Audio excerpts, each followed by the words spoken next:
You know that there are soldiers from 46 Commonwealth countries serving in the British Army. Among them, more than 60 Kenyans.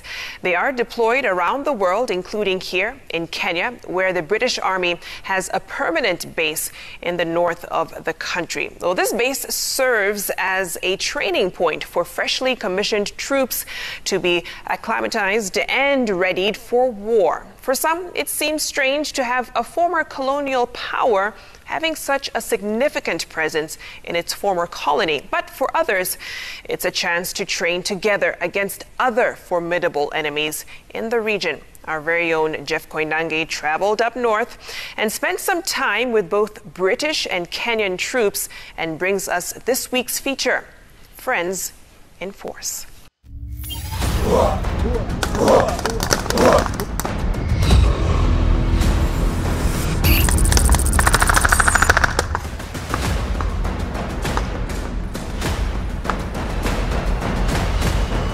As they train, we train, so we benefit.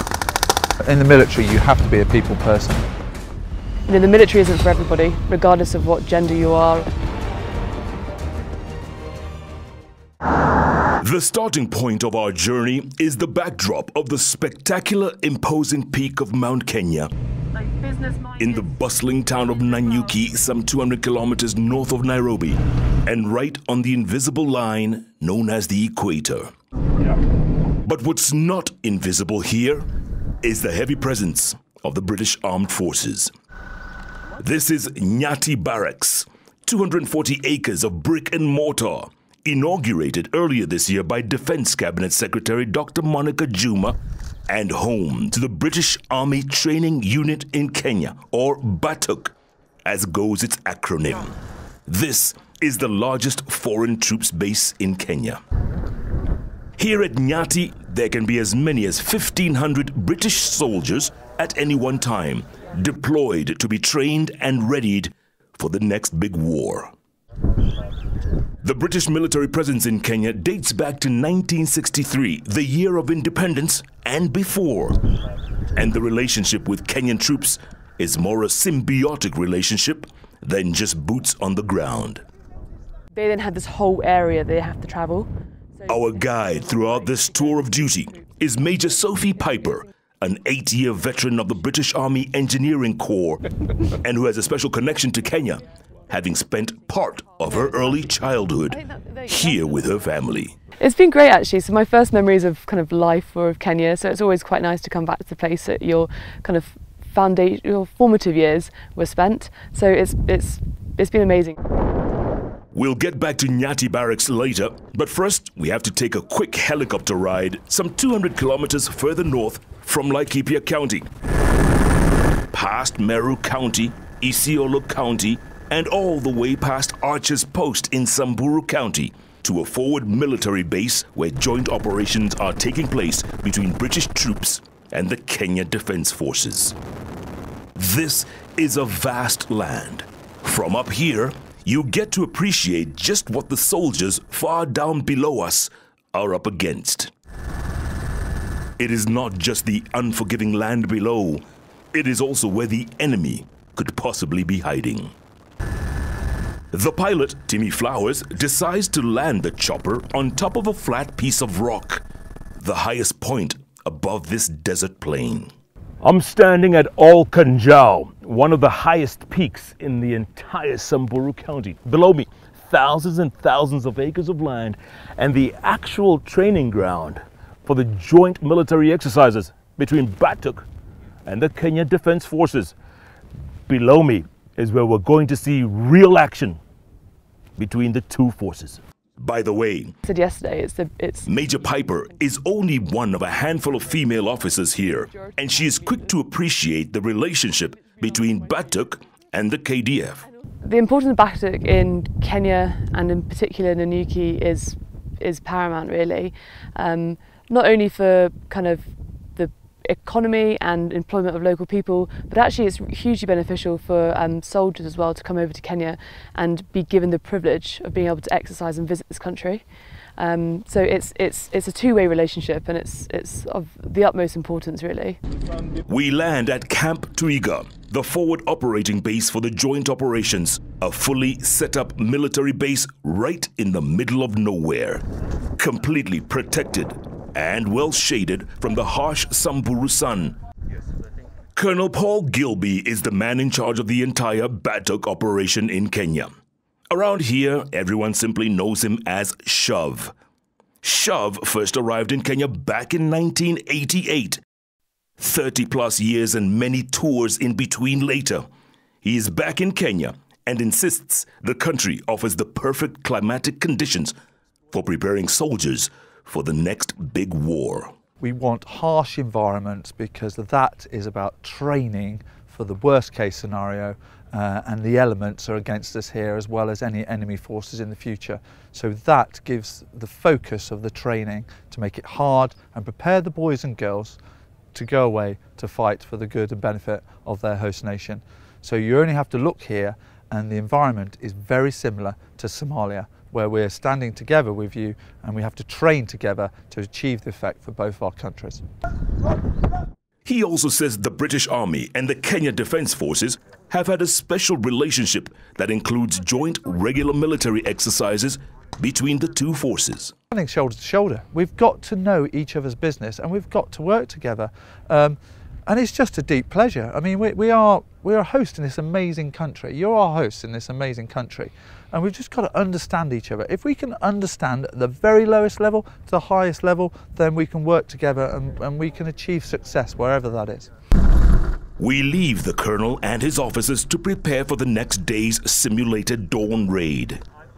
Dinner is quickly served, British and Kenyan troops breaking bread together as a spectacular sun sets in the distant background. For us, once dinner is over, we quickly look for a place to spend the night. There are few choices here in the middle of nowhere. One tent, 6 people, a simple cot, which we have to put together ourselves with a bit of help, and then a net to prevent mosquitoes and other night crawlers from disturbing our sleep. That's our accommodation for the night. Us and the hundreds of British and Kenyan troops spread across these plains. Dawn the next day, and gunfire signals the start of a joint military operation. Actually, these soldiers have been walking across the desert for the last 12 hours straight. This is the culmination of that march. The gunfire grows more intense as the soldiers move in to secure a village, even as the imaginary enemy fights back. For the next 30 minutes or so, these highly trained troops put into practice what they've been learning. Make no mistake, this is as real as it gets. And that's perhaps the point of this entire joint operation between Batok forces and the KDF, simulating a real war situation, as it would be, perhaps in Afghanistan or even Somalia. But this is Kenya's arid north, and these operations are dangerous. They're in your face, they are real time, but pretty well coordinated.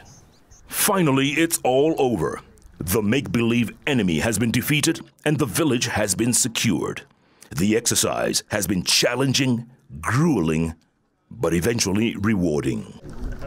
There's no break for these tried and tested troops.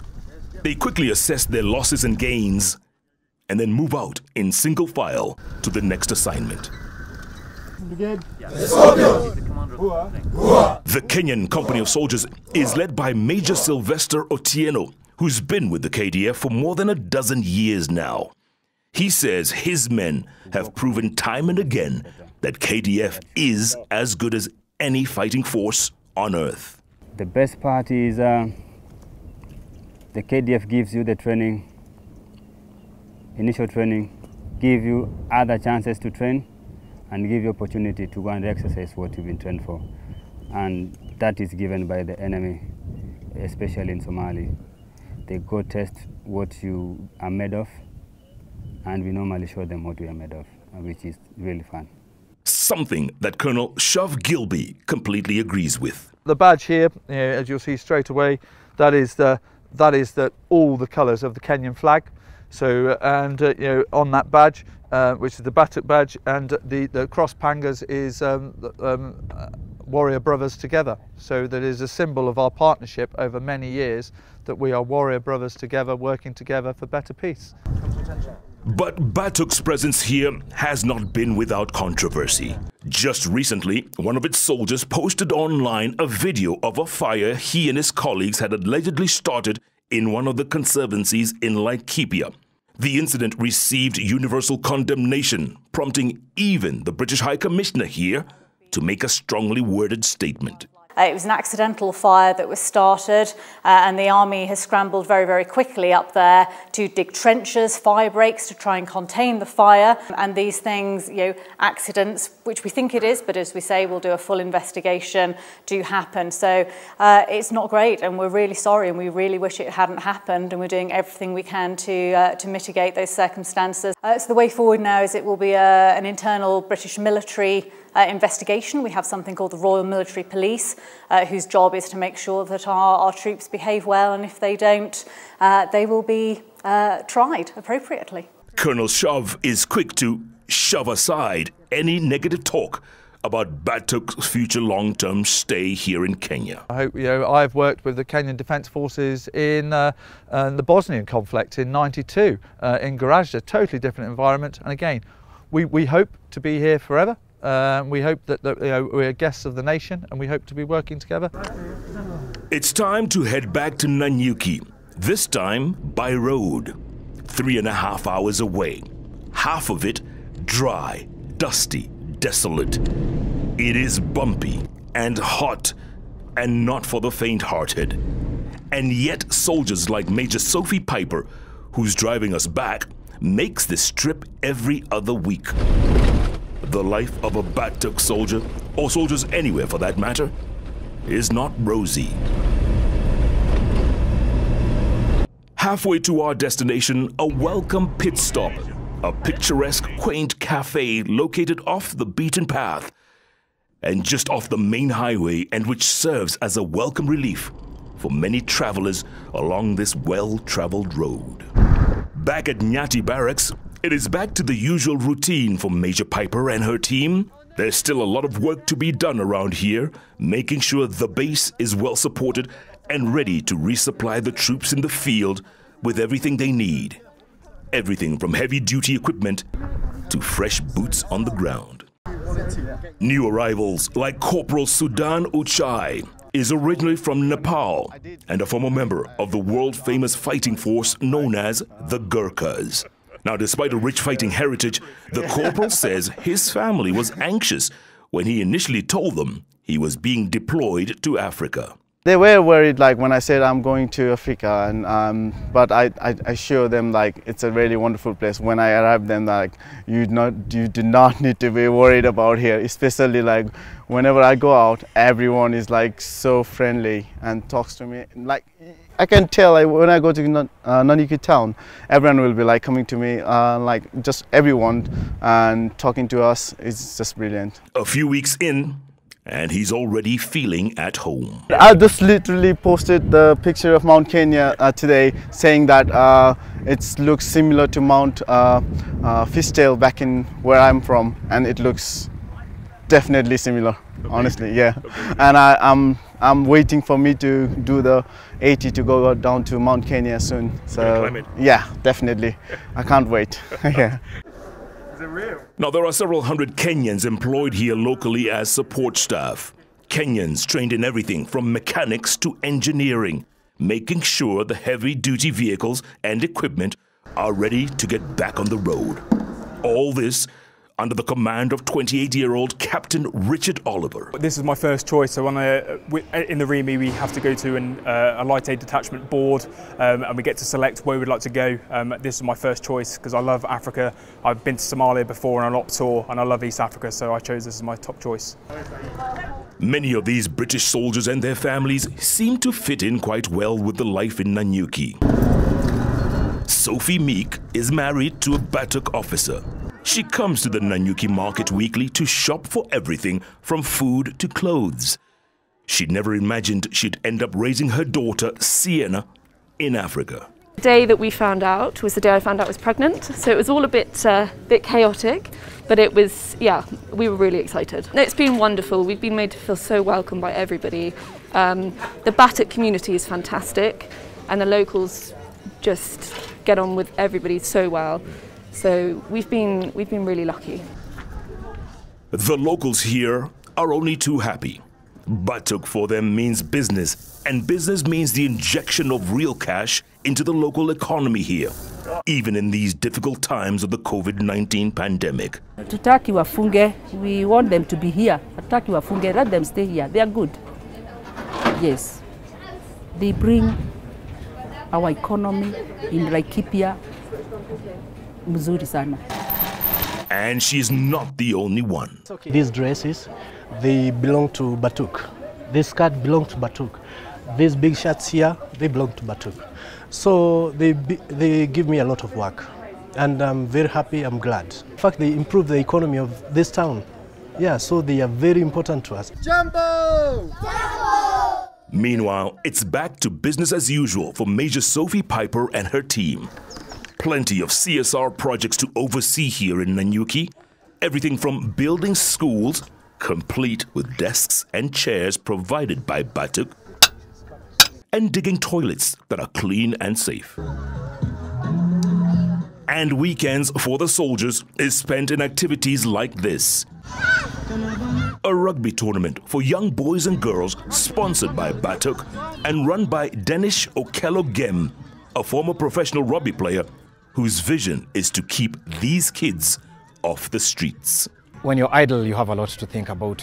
So the girls would have been maybe married off, early pregnancies, the boys will have been criminals, others don't go to school. But I use this rugby to keep their discipline, to keep them in check. I have to make sure you go to school. They're closing school next week. I want to see results for everybody. You don't have to be number one, you don't have to be bright, but you have to show me the commitment. Those in school and those out. And when they come home, they also have to show me that their parents are supporting them. They have to show that they come home in time and they do their household chores and they do their other duties. They do their, their homeworks, assignments, all that. So it's keeping them in check, which is a very good thing. And that is the kind of kids we want in future. We want people who are all-rounders. Shared interests and a history of relationship between Kenya and Britain assures Batuk of a long-term presence in the north. We are a centre of training excellence. We want to stay here for the future, and it's a joint future. And everything I talk about here is a joint future. It's a future for the KDF, for the whole of the Kenyan government and the Kenyan population, and also the UK. So it's a win-win for both of us, and that is what we need to keep building on. Personally, I love being here, and I have a rich history of being here for over many years, and I want to pass that legacy on to other boys and girls throughout the future. Now, these soldiers' grandparents probably fought each other during Kenya's War of Independence, and now former enemies have become close allies, whose joint mission is keeping the region safe from a different kind of enemy. Jeff Koinange, Citizen Television, deep in Samburu County.